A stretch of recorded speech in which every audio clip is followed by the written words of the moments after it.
नमस्कार, मैं हूं फिजा काज़मी और आप देख रहे हैं वीके न्यूज। मोदी मंत्रिमंडल के शपथ ग्रहण समारोह की आवाज देश विदेश तक पहुंची।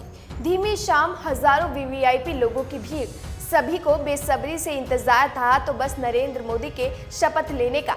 और जब मंच पर माइक के आगे राष्ट्रपति रामनाथ कोविंद ने पीएम मोदी को शपथ दिलाई तो मानो शाम का एक अलग ही माहौल बन गया। मैं नरेंद्र दामोदर दास मोदी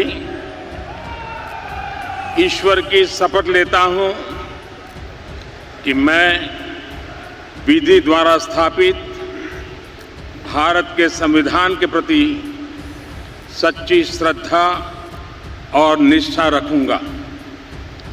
मैं भारत की प्रभुता और अखंडता अक्षुण्ण रखूंगा।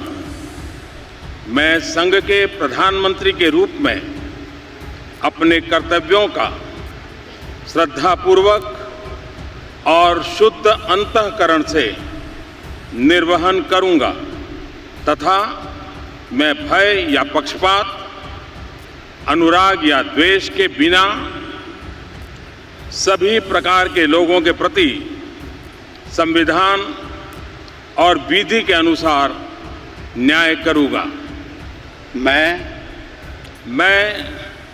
नरेंद्र दामोदर दास मोदी ईश्वर की शपथ लेता हूं कि जो विषय संघ के प्रधानमंत्री के रूप में मेरे विचार के लिए लाया जाएगा अथवा मुझे ज्ञात होगा, उसे किसी व्यक्ति या व्यक्तियों को तब के सिवाय जबकि प्रधानमंत्री के रूप में अपने कर्तव्यों के सम्यक निर्वहन के लिए ऐसा करना अपेक्षित हो, मैं प्रत्यक्ष अथवा अप्रत्यक्ष रूप से संसूचित या प्रकट नहीं करूंगा। टीवी स्क्रीन पर देखने वाले लोगों की निगाह वहीं ठहर गई और जब घर पर बैठी नरेंद्र मोदी की मां टीवी पे अपने बेटे का शपथ ग्रहण समारोह देख रही थी, तब उस एक तस्वीर ने पूरे देश को भावुक कर दिया। पीएम मोदी के बाद बारी आई राजनाथ सिंह और बीजेपी के चाणक्य कहे जाने वाले अमित शाह की। इसके बाद एक एक कर 55 मंत्रियों को पद और गोपनीयता की शपथ दिलाई गई। प्रधानमंत्री नरेंद्र मोदी ने बहुत सूझबूझ के साथ अपना मंत्रिमंडल चुना। इस मंत्रिमंडल में हर वर्ग की हिस्सेदारी हो, इसका पूरा ध्यान रखा गया। लेकिन आपको लग रहा होगा कि नई सरकार का चेहरा कमोबेश 5 साल पुराना जैसा ही है। बीजेपी नेताओं का तर्क है कि इस बार जोश के ऊपर होश और अनुभवों को तरजीह दी गई है। लेकिन इस बार पार्टी के कई ऐसे बड़े चेहरे हैं जिन्हें मंत्रिमंडल में जगह नहीं मिली। जो पिछली सरकार में मंत्री थे उनमें कुछ नाम तो हैरान कर देने वाले हैं। तो आइए जानते हैं कौन है वो मंत्री जिन्हें इस बार के मंत्रिमंडल से जुदा रखा गया है। सबसे पहले हम बात करते हैं बीजेपी की कद्दावर नेता और पिछली सरकार में विदेश मंत्री रही सुषमा स्वराज की, जो एक आवाज में विदेशों में बैठे भारतीयों की आवाज भी सुन लेती थी। जिस शानदार तरीके से सुषमा स्वराज ने पिछले 5 सालों में काम संभाला, उसकी विदेशों में भी खूब सराहना होती है। लोग सीधे ट्विटर पर सुषमा से मदद मांगते और वो मदद के लिए फौरन हाजिर हो जाती थी। लेकिन इस बार चौंका देने वाली बात तो ये है कि सुषमा स्वराज को सरकार में शामिल नहीं किया गया। तो वहीं दूसरी तरफ मोदी सरकार में वित्त मंत्री रहे और जीएसटी जैसे बड़े कानूनों को लागू करने में जिनका सफल योगदान रहा। जी हाँ, हम बात कर रहे हैं अरुण जेटली की, जिन्हें मोदी मंत्रिमंडल में शामिल नहीं किया गया।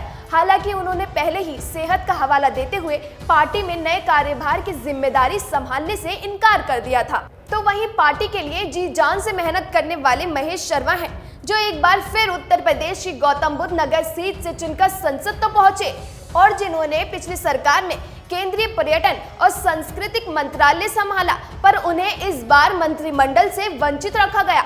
मंत्रिमंडल में जिन नेताओं का पत्ता साफ हुआ उनमें सुरेश प्रभु, जिनके पास पिछली सरकार में रेल मंत्रालय था, जेपी नड्डा, जिन्होंने स्वास्थ्य मंत्री का जिम्मा संभाल रखा था, और इसी लिस्ट में शुमार है राज्यवर्धन सिंह राठौर, जिन पर खेल व सूचना और प्रसारण मंत्रालय की जिम्मेदारी थी।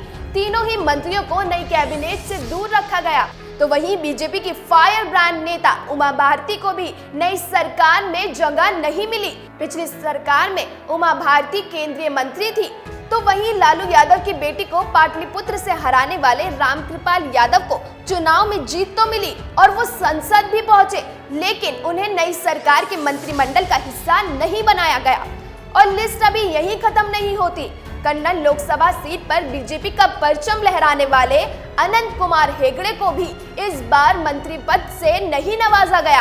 हेगड़े मोदी सरकार के पहले कार्यकाल में केंद्रीय मंत्री थे, तो वहीं बीजेपी के बड़े नेताओं में गिने जाने वाले शिव प्रताप शुक्ल, जो पिछली सरकार में केंद्रीय वित्त राज्य मंत्री थे, उन्हें भी नई सरकार में कार्यभार की कोई जिम्मेदारी नहीं दी गई है।